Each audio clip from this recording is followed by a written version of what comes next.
அவங்க அந்த வரங்கள்லாம் எப்படி கிடைச்சது, அவங்களுக்கு அந்த யோகங்கள்லாம் எப்படி கிடைச்சது, அவங்களுக்கு அந்த ஞானங்கள் எப்படி கிடைச்சது, அவங்களுக்கு எதிர்பார்க்காத விஷயம்லாம் அவங்களுக்கு வந்து தேடி வந்தது. இது மாதிரி நிறைய விஷயங்கள் அவங்க பண்ணியிருக்காங்க. குறியீடுகள் வந்து ஒரு வீட்லயே நம்ம பூஜை பண்ணலாம், இதை வந்து நம்ம பீஜங்கள் சொல்லலாம், இதை நம்ம மந்திரங்கள் மூலயமாக வந்து நம்ம வைப்ரேஷன் கொடுத்து நம்ம நல்ல விஷயம் நமக்கு நடக்கும் அப்படின்ற நிறைய நம்பிக்கைகள்ல நம்ம நிறைய விஷயங்கள் பண்ணி வச்சிருக்கோம். ஒரு மனிதனுடைய வாழ்க்கைக்கு, அவனுடைய செல்வம் பெருகுவதற்கு, அவனுடைய உடல் நலம் எல்லாத்துக்கும் மேஜரா இந்த 5 சக்கரா வந்து அவன் கான்சென்ட்ரேட் பண்ணாவே போதெல்லாம் சேர்ந்து உருவானது தான் இந்த பஞ்சபூத சக்தி யந்திரம். இந்த படம் கண்டிப்பாக நீங்க வந்து ஒரே நேரத்தில் இந்த 5 கடவுள்களையும் வணங்க வேண்டும். அதுதான் உங்களுடைய மிகப்பெரிய ஆற்றலுக்கான, உங்களுக்கு மிகப்பெரிய ஒரு வளர்ச்சிக்கான ஒரு விஷயங்கள் வரும். சோ அப்ப இந்த நிம்மதின்னு ஒரு விஷயம் இருக்குல்ல, இந்த 3 மனம் ஆரோக்கியம், உடல் ஆரோக்கியம், நிம்மதி, இது 3ம் இருந்துச்சுன்னா நம்ம எந்த நிலையை வேணா அடைய முடியும். அதற்கு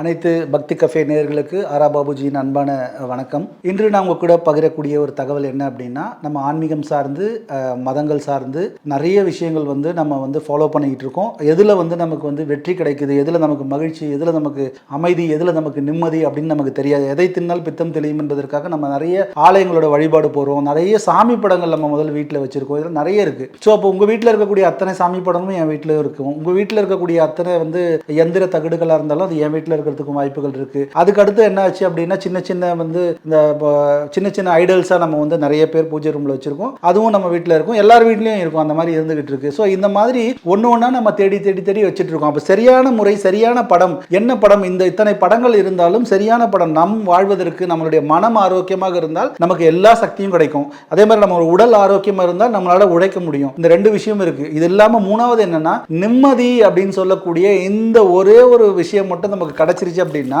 அது தினமும் நம்ம கிடைத்து கொண்டே இருக்கு. நம்ம மன நிம்மதி என்பது மிகப்பெரிய பொக்கிஷம். அது கிடைக்க ஆரம்பிச்சுச்சுன்னா ஆட்டோமேட்டிக்கா என்ன ஆகும்னா, உங்களோட growth, உங்களோட டெவலப்மெண்ட், உங்களோட எஜுகேஷன், அந்த லெவல் எல்லாம் நம்ம வந்து குறைக்க முடியாது. அப்படி இன்க்ரீஸ் ஆகிட்டே இருக்கும். அப்ப எனக்கு இது ஏன் கிடைக்கல, எனக்கு இது கிடைக்கல, இதை நான் டியூன் பண்ண கிடைக்கல அப்படின்னும் போது சில வழிபாட்டு முறைகளை வந்து நம்ம முன்னோர்கள்னு சொல்லக்கூடிய நம்ம சித்த பெருமக்கள் நிறைய விஷயங்களை நுணுக்கத்தோட பண்ணியிருக்காங்க. நிறைய விஷயத்தை சொல்லிட்டு போயிருக்காங்க.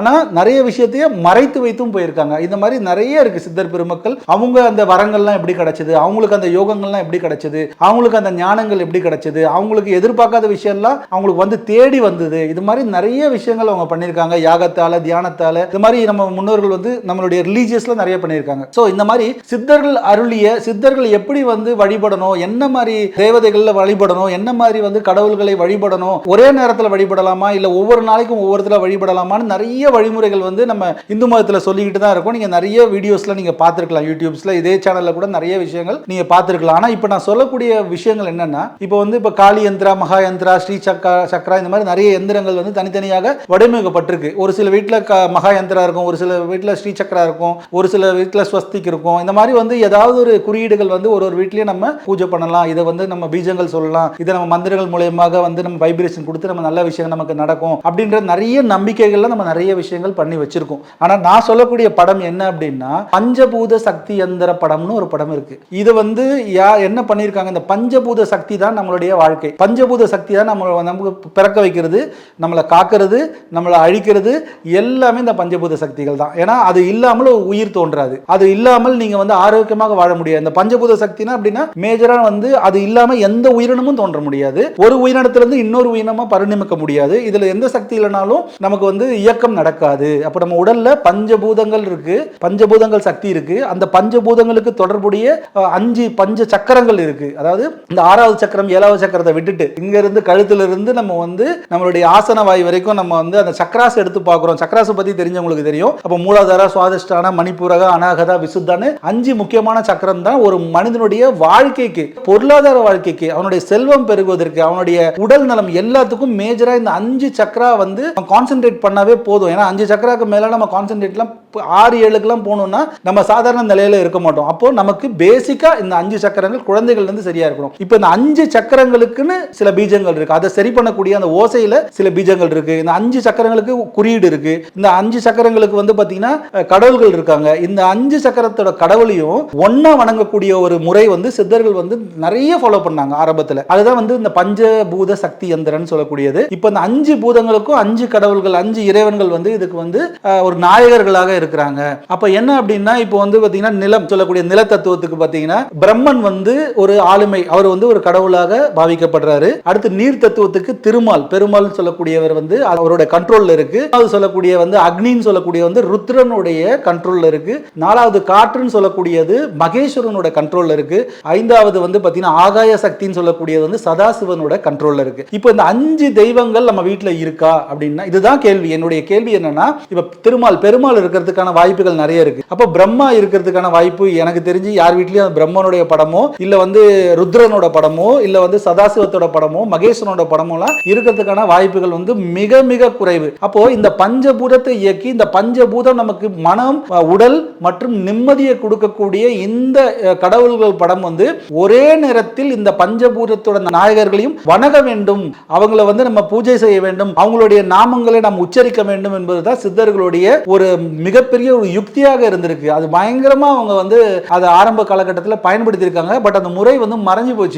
இப்போ அந்த விஷயத்தை தான் நம்ம எடுத்து சொல்றோம். அந்த பஞ்சபூத சக்தி எந்திர படம்னு இப்போ வந்து படம் உருவாயிருக்கு. அந்த படத்துல பாத்தீங்கன்னா இந்த 5 நாயகர்களும் 5 கடவுள்களும் 5 இறைவனும் அந்த இந்த சக்கரங்களுக்குள்ள இருப்பாங்க. அதுக்கு சப்போர்ட் பண்ணக்கூடிய பஞ்ச பட்சிகள் இருப்பாங்க, அதுக்கு சப்போர்ட் பண்ணக்கூடிய குறியீடுகள் இருக்கும், அதுக்கு சப்போர்ட் பண்ணக்கூடிய நிறங்கள் இருக்கும், அதுக்கு சப்போர்ட் பண்ணக்கூடிய கிரகங்களின் குறியீடுகள் இருக்கும், அந்த பஞ்சபூதத்துக்கு சப்போர்ட் பண்ணக்கூடிய பீஜங்கள் இருக்கும். எல்லாம் சேர்ந்து உருவானது தான் இந்த பஞ்சபூத சக்தி யந்திரம். இந்த படம் கண்டிப்பாக நீங்க வந்து ஒரே நேரத்தில் இந்த 5 கடவுள்களையும் வணங்க வேண்டும். அதுதான் உங்களுடைய மிகப்பெரிய ஆற்றலுக்கான, உங்களுக்கு மிகப்பெரிய ஒரு வளர்ச்சிக்கான ஒரு விஷயங்கள் வரும். அதனால நீங்க என்ன படங்கள் நீங்க வீட்டில் வைத்திருந்தாலும் அதை என்ற ஒரு குறையும் சொல்லவில்லை. இந்த பஞ்சபூத தத்துவத்தை உருவாக்கிய, அதை ஆளுமை செஞ்சு கொண்டிருக்கக்கூடிய அந்த கடவுள்களை ஒரே நேரத்தில் வணங்கக்கூடிய படமாக தான் அது சித்தரிக்கப்பட்டிருக்கு. அந்த படம் வந்து கண்டிப்பாக ஒவ்வொரு வீட்டிலும், இந்த படத்தில் என்ன ஒரு சிறப்பு அப்படின்னா, நீங்க பூஜை அறையில் வைத்து பூஜை செய்யக்கூடிய வழக்கமாக இருந்தால் அது உங்களுடைய விருப்பம். ஆனால் பூஜை அறை இல்லாமல் நம்மளுடைய ஹால் சொல்லுவோம் இல்லையா, லிவிங் ரூம் சொல்லுவோம், அந்த ஹாலில் வந்து கண்டிப்பா இந்த ஒரு படம் வந்து இருக்கணும். அதே மாதிரி நீங்க எந்த அலுவலகத்தில் இருக்கீங்களோ, உங்களுடைய ஓன் ஆஃபீஸாக இருந்துச்சுன்னா அந்த ஆஃபீஸில் நீங்க எங்க இருக்கிறீங்களோ அந்த இடத்துல இது கண்டிப்பாக ஒவ்வொரு படம் வந்து இந்த பஞ்சபூத சக்தி யந்திரம் வந்து இருந்து அதுக்கான சில விஷயங்கள் நீங்க வந்து நீங்க பண்ண ஆரம்பிக்கிறீங்க அப்படின்னா கண்டிப்பா வந்து முதல் என்ன நடக்கும்னா, உங்க உடல் வந்து ஆரோக்கியமாக இருக்கிறதுக்கான வாய்ப்புகள் அதிகமாக உருவாகும். அதுக்கப்புறம் பார்த்தீங்கன்னா உங்க மனம் வந்து ரொம்ப ஒரு கற்பனை ஆற்றல், ஒரு சிந்தனை ஆற்றல், அந்த மாதிரி ஒரு மிகப்பெரிய ஒரு டிஃபரெண்டா திங்க் பண்ணக்கூடிய விஷயங்கள் இதெல்லாம் நடக்கிறதுக்கான வாய்ப்புகள் அதிகமா இருக்கு. இது ரெண்டும் நடந்துருச்சு அப்படின்னா நம்மளோட growth யாரும் தடுக்க முடியாது. அப்ப கண்டிப்பா நம்ம என்னதான் நம்ம வளர்ந்தாலும் நமக்கு ஒரு நிம்மதின்னு ஒன்று இருக்கும். என்னதான் பணம் இருந்தாலும் நிம்மதி இல்லாம இருக்கிறாங்க, என்னதான் புகழ் இருந்தாலும் அவங்களால ஒரு நிம்மதியான ஒரு சூழல் வந்து அமையவே அமையாது, ரொம்ப கிரிட்டிக்கலா ப்ராப்ளமாவே இருக்கும். ஸோ அப்ப இந்த நிம்மதின்னு ஒரு விஷயம் இருக்குல்ல, இந்த 3 மனம் ஆரோக்கியம், உடல் ஆரோக்கியம், நிம்மதி, இது 3 இருந்துச்சுன்னா நம்ம எந்த நிலையை வேணா அடைய முடியும். அதற்கு இந்த பஞ்சபூத சக்தி எந்திர படம் வந்து மிகப்பெரிய ஒரு வைப்ரேஷனை கொடுக்கும் அப்படின்றத இந்த டெக்னிக்கை வந்து சித்தர்கள் மறைச்சு வச்சுட்டு போனாங்க. ஆனா அது மறைக்கப்பட்ட மாதிரி ஆயிடுச்சு. இப்போ மறுபடியும் அந்த விஷயங்களை எடுத்து அதை உருவாக்கி இருக்கும். ஸோ இந்த படம் வந்து கண்டிப்பாக ஒவ்வொரு வீட்லையும் குழந்தைகள்ல இருந்து பெரியவர்கள் வரைக்கும் இந்த படத்தை வந்து நம்ம வந்து பார்க்கலாம். அதை அடிக்கடி பார்க்கக்கூடிய விஷயங்கள் இருக்கு. இதுல சக்கராவும் பேலன்ஸ் ஆகும், உடல் சக்கராக்கு தொடர்பான உறுப்புகளும் பேலன்ஸ் ஆகும். அது இல்லாம நீங்க என்ன மாதிரி growth டெவலப் பண்ணணும்னு நினைக்கிறீங்களோ அந்த மாதிரி கரியர்லயோ எஜுகேஷன்லயோ எல்லாத்துலயும் இதை கொண்டு வர முடியும். அவ்வளவு அற்புதமான ஒரு 5 நாயகர்களை வைத்து உருவாக்கிய இந்த படம் வந்து ரொம்ப ரொம்ப முக்கியமாக அனைவரோட வீட்லயும் இருக்கணும் அப்படின்றத நான் சொல்லிக்கிறேன். மற்ற எந்த படம் இருந்தாலும் இந்த படம் வந்து ஒரு முக்கியமான ஒரு ஆற்றலை கொடுக்குது. இந்த தகவல் உங்களுக்கு வந்து இந்த படம் பற்றி, இந்த பஞ்சபூத தத்துவத்தை பத்தி என்னால முடிஞ்சது நான் விளக்கியிருக்கேன். ஏன்னா அது தொடர்புடைய உறுப்புகள் நமக்கு பாதிக்கப்படும் போது தான் நமக்கு வந்து சில விஷயங்கள் இருக்கு. சில நோய்களுக்கு வந்து பாத்தீங்கன்னா பெருமாள் கோயிலுக்கு போகும்னு சொல்லுவாங்க, சில நோய்களுக்கு வந்து சிவன் கோயிலுக்கு போகும்னு சொல்லுவாங்க, சில நோய்களுக்கு வந்து அம்மன் கோயிலுக்கு போகும்னு சொல்லக்கூடிய வழக்கமும் இருக்கு. இது ஏன் நான் சொல்றேன்னா, இந்த பஞ்சபூத சக்திக்கு தொடர்பான உறுப்புகள், அதுக்கு தொடர்பான கடவுள்களை வந்து அந்த இடத்துக்கு போகும்போது என்ன ஒண்ணா அதுக்கான வைப்ரேஷன் அங்க கிடைக்கும். இப்போ பெருமாள் கோயிலுக்கு போனீங்கன்னா தீர்த்தம் தான் கொடுப்பாங்க, அங்க திருநீர் கொடுக்க மாட்டாங்க. அப்ப அந்த நீர் தத்துவத்துக்கான தான் திருமால் பெருமாள். அப்போ இதையெல்லாம் நாம் முதல்ல அறிஞ்சிக்கணும். இப்போ சிவன் கோயிலுக்கு போனீங்கன்னா திருநூறு தான் கொடுப்பாங்க, அக்னியால் எரிக்கப்பட்ட சாம்பலாக்கப்பட்ட அந்த திருநூறு தான் கொடுப்பாங்க. அந்த இடத்துல என்ன சொன்னா பித்தம் சார்ந்தவர்கள், இந்த இடத்துல வந்து கபம் சார்ந்தவர்கள், இந்த இடத்துல வாதம் சார்ந்தவர்கள், இங்க போனா அதுக்கான மலர்கள், அதுக்கான வாசனைகள், அதுக்கான ஒளிகள், அதுக்கான மந்திரங்கள், அதுக்கான பீஜங்கள் தான் கோயில்கள் வந்து நமக்கு ஆரோக்கியத்தை கொடுக்குது. இதை தான் நான் சொல்றேன், அந்த 5 பூதங்களும் நமக்கு பேலன்ஸா இருக்கணும் அப்படின்னா நம்ம சில பீஜங்களும் இருக்கு. அந்த பீஜங்களும் அந்த படத்திலே வரும். பீஜங்களை மட்டும் நீங்க வந்து ஒரு 21 முறை இல்ல வந்து ஒரு 108 முறை இல்ல 18 முறை அந்த மாதிரி ஏதாவது வழக்கத்துல சொல்லும் பொழுது ஆட்டோமேட்டிக்கா நம்மளுடைய ஹார்மோன்ஸ் செக்ரெட் ஆகிறது, பேலன்ஸ் ஆகிறது, நம்மளுடைய என்சைம்ஸ் கரெக்டா பேலன்ஸ் ஆகிறது, இது எல்லாமே நடக்கும். கண்களால பார்க்கும் பொழுது அந்த பஞ்சபூதங்களுக்கான நிறத்தையும் நம்ம பார்க்கிறோம். அப்போ சக்கராஸ் பேலன்ஸ் ஆகும். அந்த பஞ்சபூதத்தில் இருக்கக்கூடிய குறியீடுகள் இருக்குல்ல, சிம்பிள்ஸும் பார்ப்போம். அந்த சிம்பிள்ஸை பார்க்கும்போது நம்மளோட ரைட் பிரெயின் ஆக்டிவேட் ஆகும். இந்த மாதிரி ஏகப்பட்ட விஷயங்கள் இந்த பஞ்சபூத சக்தி என்ற படத்தில் இருக்கு. கண்டிப்பாக இது இந்த தகவல் உங்களுக்கு பயனுள்ளதாக இருக்கும். கண்டிப்பாக உங்களுக்கு வேணும் அப்படின்னாலும் நீங்க தொடர்பு கொள்ளலாம். பக்தி கஃபே நேயர்கள் அனைவரையும் நாம் மீண்டும் சந்திப்போம். நன்றி, மகிழ்ச்சி. இந்த வீடியோ உங்களுக்கு பிடிச்சிருந்தா லைக் பண்ணுங்க, ஷேர் பண்ணுங்க, கமெண்ட் பண்ணுங்க. மறக்காம பெல் பட்டனை கிளிக் பண்ணிட்டு பக்தி கஃபே தமிழ் சேனலை சப்ஸ்கிரைப் பண்ணிடுங்க.